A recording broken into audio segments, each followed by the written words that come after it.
Hello everyone. ધોરણ 8 માંથી હવે તમે આવી ગયા છો ધોરણ 9 માં.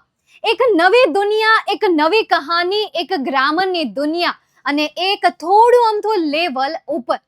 ચાલો તમારા ધોરણ 9 માં કેવો સિલેબસ આવશે, કેવા પ્રકારની ટેક્સ્ટ બુક્સ આવશે, સ્ટોરી શું આવશે, ક્વેશ્ચન્સ કેવા પ્રકારના પૂછાશે, એમનો આખો ઓવરવ્યૂ હું તમને આજના આ નાના અમથા વિડીયોમાં કહીશ.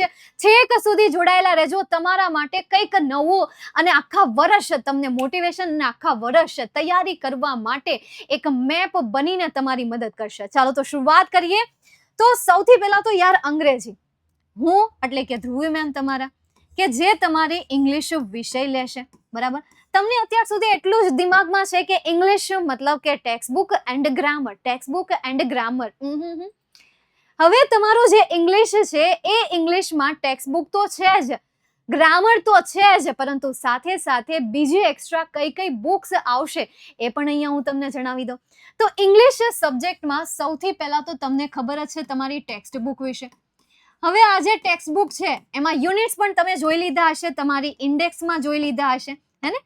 ટુકુર ખોલીને ચેક કરી લીધું હશે કે ભાઈ કયા કયા પોઈન્ટ આવે છે. એક તો તમારી ટેક્સ્ટ બુક આવશે, બીજી તમારી ગ્રામરની બુક આવશે. દેન આફ્ટર અનસીન ડેટા તમને એક્ઝામમાં પૂછાશે. દેન આફ્ટર તમારી સપ્લિમેન્ટરી રીડર આવશે અને છેલ્લો વિભાગ આવશે એ છે રાઇટિંગ સેક્શન. તમારો ઇંગ્લિશ સબ્જેક્ટ કુલ 5 વિભાગમાં આવી રીતે ડિવાઈડ થયો છે.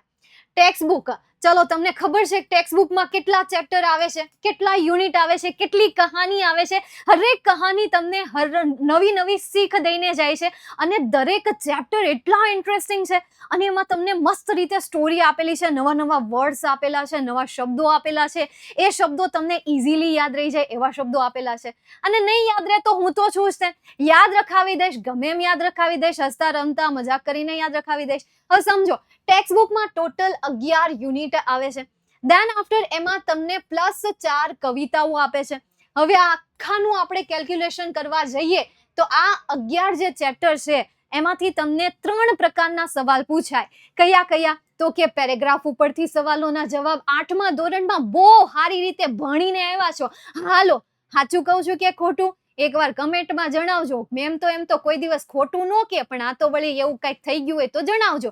ખરા ખોટા 8મા ધોરણમાં ખરા ખોટા ઇંગ્લિશમાં પૂછાતા કે નહીં? હા પાડો, હા પૂછાતા. ખાલી જગ્યા, હા 8મામાં જે રીતે પૂછાતી એ રીતે 9મામાં નથી પૂછાતી. હવે કેવી રીતે પૂછાય છે? તો એના માટે ટોપર બેચ 2026 ની બેચ છે, જેમાં હું તમને બધી વસ્તુ કરાવીશ અને આપીશ અને એની પ્રેક્ટિસ કરવા માટે હોમવર્ક પણ આપીશ. તો આ 3 ક્વેશ્ચન તમને એક્ઝામમાં આ પાઠમાંથી પૂછાય. કવિતામાંથી શું પૂછાય? લ્યો, 4 કવિતા, માત્ર 1 સવાલ. અને ઈ એક સવાલ કયો? તો કવિતા ઉપરથી સવાલ પૂછે. હેના ઉપરથી?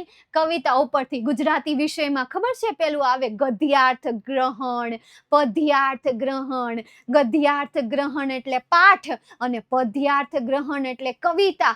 કવિતા આપી હોય, નીચે સવાલ આપ્યા. સેમ ઈ વસ્તુ તમારે ઇંગ્લિશમાં આવે. It's lemon squeezy. બોલો તો જરાક. નેક્સ્ટ એના પછી ગ્રામરની વાત કરીએ. તો હવે ગ્રામર દી તો તમને આવડે છે, તમે એમાં હોશિયાર છો જ, અને નહીં હોય તો ભાઈ મારા ઉપર છોડી દો. ઓકે, ગ્રામરમાં શું આવશે જનરલી? Tense fix. ટેન્સ કાલ આएगा, ચાહે આપ કોઈ ભી સ્ટાન્ડર્ડ में ચલે જાઓ. તો જા ધોરણમાં હતા તોય ઇનડાયરેક્ટલી તમને કાળ શીખવાડતા હતા. લે તો જરાક આન પાછળ આઈએનજી લગાવી તો એ કાળ જ શીખવાડ્યો. તો ઇનડાયરેક્ટલી ત્યાંથી લઈને 8મા ધોરણ સુધી તમે કાળ ભણ્યા. આવડા મેમ તમે દુખતી નસ ઉપર પગ નહીં મૂકો, પણ એકચ્યુઅલીમાં આવું છે. તો ગ્રામરમાં સૌથી પહેલા ટેન્સ તો આવશે જ છે. એ સિવાયના કયા ટોપિક આવશે?